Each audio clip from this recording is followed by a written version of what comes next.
नरेंद्र मोदी जी एक ऐसा शख्स जिसकी आज दुनिया का अहल है, देश में ही नहीं पूरे विश्व में, जिसने अपनी थाक जमा रखी है, जिससे बड़ी से बड़ी कंट्री, डेवलप्ड से डेवलप्ड कंट्री के नेता उनको उनकी ही भाषा में नमस्ते करते हैं और उनके लिए सलामी ठोकते हैं। तो ये है एक ऐसी पर्सनालिटी जो असंतुलन में भी संतुलन स्थापित करती है, जो पराजय में भी अपनी जय स्थापित कर देती है। इनकी हर प्लानिंग सक्सेस हुई है और इन्होंने अपनी प्लानिंग से, अपनी डिसीजन मेकिंग क्षमता से अपनी थक जमाई है। जो एक ये ऐसे पहले प्रधानमंत्री हैं जिनका सोशल मीडिया पर इतना ज़बरदस्त इन्फ्लुएंसर बने हुए हैं। जन्म इनका वडनगर गुजरात में हुआ था। माता हीराबेन बाई मोदी थी। पिता जो थे दामोदर दास मूलचंद मोदी जी थे। 6 भाई बहन थे, जिसमें तीसरे नंबर के नरेंद्र मोदी जी थे। इन्होंने अपने गुरु स्वामी विवेकानंद जी को माना है। उन्हीं से, उनकी बुक से प्रेरित होकर इनके कुछ सिद्धांत रहे हैं। इतिहास पढ़ने का इन्हें बहुत शौक था और इनकी एक टीचर थे हिंदी साहित्य के, उन्होंने उनसे प्रेरणा लेकर या उन्होंने आरएसएस में ज्वाइन होने के लिए इनको प्रेरित किया। वहाँ थे लक्ष्मण राव, जिनको वकील साहब भी कहते हैं। उन्होंने वहाँ पर संबोधन दिया और उनके संबोधन से इतने प्रभावित हुए, उनके शब्दों से इतने प्रभावित हुए कि उनकी छवि को चाहते थे कि इनकी जो गुण है वो मेरे अंदर आए। तो उनके संबोधन से ये बहुत प्रभावित हुए, उनके अंदर देशभक्ति जुनून बढ़ा, उसमें वृद्धि हुई। फिर हो गया उससे 1965 में भारत पाक युद्ध, जिसमें भारत की हार हो गई थी और उससे मोदी को बहुत सेना में जाने के एक जुनून पैदा हो गया मोदी जी में। फिर इसमें क्योंकि इतने इनके पास पैसे थे नहीं कि वो आर्मी स्कूल में ज्वाइन हो सके, 1 लाख फीस वहाँ नहीं दे पाए, तो फाइनेंशियल रूप से नहीं दे पाए, इसलिए इन्होंने एनसीसी ज्वाइन करने की ठानी। लेकिन एनसीसी में भी कर इनका इतना नहीं करना चाहिए था, लेकिन इनके कमिटमेंट को देखकर वहाँ इनके फिजिकल टेस्ट कराए गए और इनको हर टेस्ट में खरे उतरे, तो इनको फिर वहाँ पे एनसीसी ज्वाइन करने दिया इनके कमिटमेंट को देखकर। एनसीसी में ज्वाइन करने का इनकी लगा देश के प्रति जुनून और बढ़ गया। इनकी इच्छा पूरी हुई कि हाँ, देश के लिए कुछ कर, इनमें जो जुनून था वो और बढ़ा। 17 साल की एज में इनकी शादी हो गई और इनकी पत्नी का नाम था यशोदाबेन। 1967 में इन्होंने घर छोड़ दिया, क्योंकि इनको पता था कि घर गृहस्थी में रहकर मैं कुछ अलग नहीं कर सकता जो मैं करना चाहता हूँ। तो इसलिए इन्होंने घर छोड़ दिया 1967 में और वहाँ छोड़कर अपना नाम एक ग्रुप रख दिया अनिकेत। अनिकेत का मतलब होता है इसका कोई घर नहीं होता। फिर 1969 में 2 साल की यात्रा पर निकल गए और इन्होंने नॉर्थ ईस्ट से लेकर नॉर्थ में जाके और फिर गुजरात में ये पहुँचे। तो नॉर्थ ईस्ट पर पहले नॉर्थ ईस्ट की यात्रा करी, फिर नॉर्थ में गए, फिर इन्होंने गुजरात पहुँचे ये यात्रा करते हुए। वहाँ पे फिर वकील साहब उनको ये इस दौरान आरएसएस जाते रहते थे। अहमदाबाद पहुँचे गुजरात में, अहमदाबाद पे उनकी मामा जी की कैंटीन पे इन्होंने कुछ दिन काम किया और बीच बीच में ही आरएसएस भी जाते रहते थे। वहाँ उनको वकील साहब मिले जो लक्ष्मण राव थे, जिनसे ये पहले प्रभावित थे। वहाँ पर इनके व्यक्तित्व को देखकर उन्होंने आरएसएस में इनकी प्रॉपर एंट्री, एक एक्टिव वाली एंट्री करवा दी। फिर ये गुजरात के कार्यों में अलग अलग क्षेत्र में जाकर कार्य करने लगे, गुजरात की कंडीशन को देखने लगे, क्योंकि हेड ऑफिस आरएसएस के अलग अलग थे। वहाँ पर जाकर इन्होंने गुजरात को एक स्थानीय स्तर पर देखा कि क्या समस्या है। 1975 में इमरजेंसी लगी देश में इंदिरा गांधी के शासनकाल में, तब आरएसएस को बैन कर दिया था कांग्रेस ने। तो तब इन्होंने जो कांग्रेस को आरएसएस को बैन के प्रति विरोध करने का जो वो था, जिम्मेदारी थी, वो नरेंद्र मोदी पर ही दी गई थी। नरेंद्र मोदी ने उस जिम्मेदारी को बहुत बखूबी निभाया और उसमें बहुत अच्छे से निखर के आए और इनके व्यक्तित्व प्रभाव और बढ़ा। फिर आरएसएस में के प्रभाव में वृद्धि हुई इनकी वजह से, इसलिए इन्हें रीजनल ऑर्गेनाइजर बना दिया गया, जिससे ये मैनेजमेंट अच्छा कर लेते थे, ये पता चल गया था। तो इन्हें रीजनल ऑर्गेनाइजर बना दिया गया। 1985 में आरएसएस ने इनको बीजेपी को सौंप दिया कि ये अच्छे नेता हो सकते हैं, इनको लीजिए। फिर 1987 में बीजेपी में ऑर्गेनाइजर सेक्रेटरी के रूप में इन्होंने काम किया। अटल जी, उस दौरान जो हमारे प्राइम मिनिस्टर थे वो अटल जी थे। अटल जी से ये बहुत प्रभावित थे और अटल जी भी इनके व्यक्तित्व से बहुत प्रभावित थे। अटल जी से कभी कभी आप इनके वक्तव्य में देखो तो अटल जी की छवि मिलती है। फिर इन्होंने नेशनल इलेक्शन कमेटी में, क्योंकि अभी चुनाव होने वाले थे बीजेपी के, तो नेशनल इलेक्शन कमेटी में ये इलेक्ट हो गए। ठीक है, बीजेपी के चुनाव होने वाले थे गुजरात में सीएम के लिए, तब इन्हें नेशनल इलेक्शन कमेटी में इलेक्ट किया गया। और फिर इनकी स्ट्रैटेजी के लिए, इलेक्शन के लिए स्ट्रैटेजी के लिए नहीं नियुक्त किया गया। जनरल सेक्रेटरी भी रहेगी वहाँ के।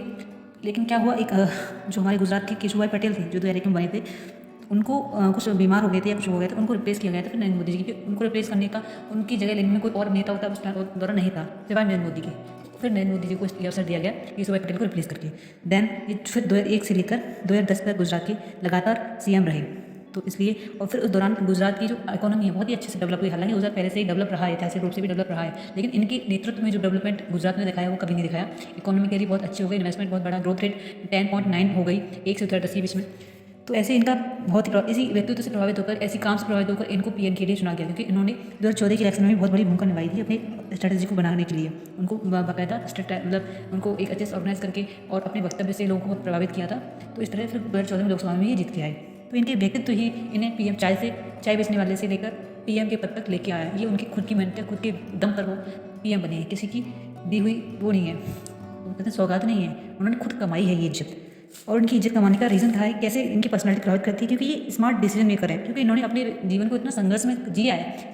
मतलब ऐसा नहीं कि इनका जीवन संघर्ष में रहा हो, इन्होंने खुद अपने जीवन को संघर्ष बनाया है कि मैं संघर्ष में जीऊँ, जिससे और मजबूत हूँ, मजबूत पर्सनालिटी। तो संघर्ष हमेशा इंसान को मजबूत बनाती है, कमज़ोर नहीं करती। जब पैदल पैदल बहुत दूर तक पैदल चलना, बहुत दिन तक भूखे रहना, कुछ ज़्यादा ऐसा शौक नहीं, सिर्फ एक झूला टांग के चल देते थे। घर से इतना मोह नहीं था, देशभक्ति बहुत थी, दुनिया मतलब देश के लिए कुछ कर गुजरने की क्षमता थी। लोगों से बहुत लगाव था, दुनिया के लोगों से। घर से लगाव नहीं था, लेकिन देश के लोगों से बहुत लगाव था। सैनिकों की बहुत इज्जत करते थे। तो ये सब चीज़ें जो थी ना बहुत अच्छी थी, मतलब रिस्क टेकर थे। रिस्क लेने में ये हिचकिचाते नहीं थे, रिस्क लेने के लिए तैयार रहते थे, और इनके रिस्क लेकर जो स्ट्रैटेजी बनाते हैं वो सफल भी होती थी। तो इनको एक smart decision maker, strategy maker और रिस्क टेकर लीडर बोलते हैं। डिसिप्लिन इनमें ज़बरदस्त है, ये कोई तो काम ठान लें, और इनका रूटीन बहुत अच्छा है। 3 से 4 घंटे सोते हैं बस ये, मुश्किल से 3 या 3.5 घंटे, उसमें एक नींद पूरी आती है। कहते हैं मुझे जो नहीं होती फिर उसके बाद लेने की, ऐसा नहीं मेरी नींद पूरी नहीं होती, मैं पूरी नींद ले लेता हूँ 3.5 घंटे। और ये मेरा पिछला जो जीवन है उसने मुझे ऐसा बना दिया है। तो संघर्ष में जीवन कुछ अपनी पर्सनैलिटी को निखारता है। टीम वर्क करने में जैसे सबका साथ सबका विकास, ऐसे स्लोगन जो देते हैं ना, ये भी उनके व्यक्तित्व को प्रभावित करते हैं। जो अपने वक्तव्य में स्लोगन यूज़ करते हैं, ये भी इनकी पर्सनैलिटी को निखर के आते हैं और सॉलिड बनाते हैं। ठीक है, दोस्ताना व्यवहार रखते हैं, ये दोस्तों से ले लो, या अपने देश की जो टीम है बीजेपी की उनके साथ ले लो, या किसी विदेशी लीडर्स के साथ ले लो, ये बहुत दोस्ताना व्यवहार रख लेते हैं, बहुत ही फ्रेंडली एनवायरमेंट करते थे। जहाँ ये बैठते हैं बहुत ही फ्रेंडली एनवायरमेंट बनाती है अपनी, कि वो बताते हैं कि मैं जहाँ अपने टीम के साथ काम करता हूँ तो मैं किसी ऑर्डर नहीं देता, या मैं किसी स्टेबलाइज करता है कि आपको इतने बजे जाना है, इतने बजे। मैं खुद पहले मेहनत करता हूँ, मैं खुद रात के 10 बजे तक रुकता हूँ ऑफिस में, तभी वो लीडर काम करते हैं मुझे देखकर। तो ये था इनका व्यक्तित्व। 2014 में जैसे आए तो 2013 से 2014 तक इन्होंने क्या क्या वर्क किया, जैसे इनकी पर्सनालिटी अभी तक निखर के आई। जैसे कि इन्होंने सबसे पहले डिमोनेटाइजेशन कर दिया, बहुत ही स्ट्रिक्ट डिसीजन था, सभी लोगों ने इनको क्रिटिसाइज किया था, लेकिन आज डिजिटल पेमेंट करने में भारत 40% की हिस्सेदारी रखता है, अकेला भारत पूरे विश्व में। बहुत ही अच्छा अचीवमेंट है, और ये अच्छा भी है, इससे भ्रष्टाचार भी कम हुआ है। जीएसटी को लेकर आए थे, जिससे टैक्स कलेक्शन में अपार वृद्धि हुई है, जो सोची भी नहीं जा सकती थी, इतना टैक्स कलेक्शन अभी इंक्रीज़ हुआ है। हाईवे, ब्रिज, फ्लाईओवर जो रोड के थे, रोड जो इंफ्रास्ट्रक्चर है वो काफ़ी डेवलप हुआ है। 5 ट्रिलियन इकोनॉमी का लक्ष्य जो है बड़ा है और अच्छा है, और ये अचीव भी कर लेंगे, जहाँ जैसे इनकी स्ट्रेटजी है। दुनिया की तीसरी सबसे बड़ी अर्थव्यवस्था भारत बन चुका है अभी तक, और इनकी ग्रोथ रेट बढ़ी है। ग्लोबल सबसे मेन बात, मोदी जी के नेतृत्व में ग्लोबल इमेज बहुत अच्छे से बढ़ गई है। ग्लोबल इमेज हमारी भारत की, आज भारत को एक सम्मान की तरह नहीं, एक गुरु की तरह देखा जाता है। पहले हमें एक नीचे इस तरह की तरह देखा जाता है कि हाँ ठीक है भारत है, थोड़ा पीछे करो, लिमिटेड वैल्यू के रूप में देखा जाता है। लेकिन अभी भारत को बराबर की नहीं, गुरु के रूप में देखा जाता है। मोदी जी का सभी लीडर जो होते हैं, विदेशी लीडर जो होते हैं, सभी देशों के जो डेवलप्ड कंट्री के लीडर हैं, वो बहुत सम्मान करते हैं। मोदी जी से फ्रेंड बनने के लिए, मोदी जी का फ्रेंड बनने के लिए बहुत ही उत्साहित होते हैं, प्राउड फील करते हैं मोदी जी के फ्रेंड हैं। बराक ओबामा से लेकर बाइडन तक मोदी जी के फ्रेंड रहे हैं। G20 में देख लीजिए, G20 में जिस तरह से मोदी जी ने G20 को रिप्रेजेंट किया, भारत को रिप्रेजेंट किया विदेशी लोगों के सामने, विदेशी लीडर्स के सामने, विदेशी देशों के सामने, तो वो एक काबिल तारीफ था, जिसमें भारत की ऐतिहासिक संस्कृति को उन्होंने दिखाया, बहुत ही अच्छे से रिप्रेजेंट किया। जो खुद भारतीय बोल चुके हैं इस संस्कृति को, उन्होंने विदेशों को रिप्रेजेंट किया उस चीज़ को।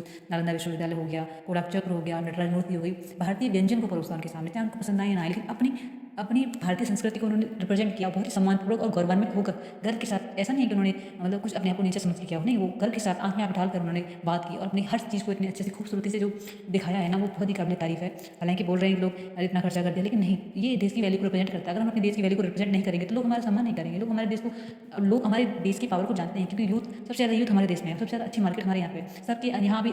रूस और यूक्रेन का जो वॉर चल रहा है, विश्व में आर्थिक मंदी, लेकिन हमारे यहाँ पर अभी मंदी का ऐसा कुछ नहीं है। सबसे अच्छी रेट जो ग्रोथ हो रही है हमारी इंडिया की हो रही है, विश्व की कंपेयर में देखी जाए तो ये है नरेंद्र मोदी के बारे में, जो सोशल इन्फ्लुएंसर से लेकर रिस्क टेकर लीडर, असंतुलन में संतुलन स्थापित करने वाले लीडर, मित्रवत लीडर, और ये एक दूसरे की मन की बात को जानकर अपनी अपनी बात बना लेना, इनमें बहुत बखूबी आता है। तो ऐसे देश जो हैं हमारे नरेंद्र मोदी जी, इसलिए इनकी लोकप्रियता बढ़ी है और लोकप्रियता बनी है और लोकप्रियता रही भी है। जो पहले भी थी, जिस लेवल पे थे वहाँ थी, अभी जो लेवल बढ़ा उनका वहाँ भी थी, और आज जिस लेवल पर है वहाँ भी इनकी लोकप्रियता है। जैसे इनका पद बढ़ता जा रहा है वैसे इनकी लोकप्रियता बढ़ती जा रही है। होप सो एक दिन भारत को विश्व गुरु बना सकते हैं, ये इनमें ये क्षमता है। तो होप सो भारत, हम भी चाहते हैं कि भारत विश्व गुरु बने, इनके नेतृत्व बने, वो गॉड के ऊपर है। तो आज की ये वीडियो थी ना।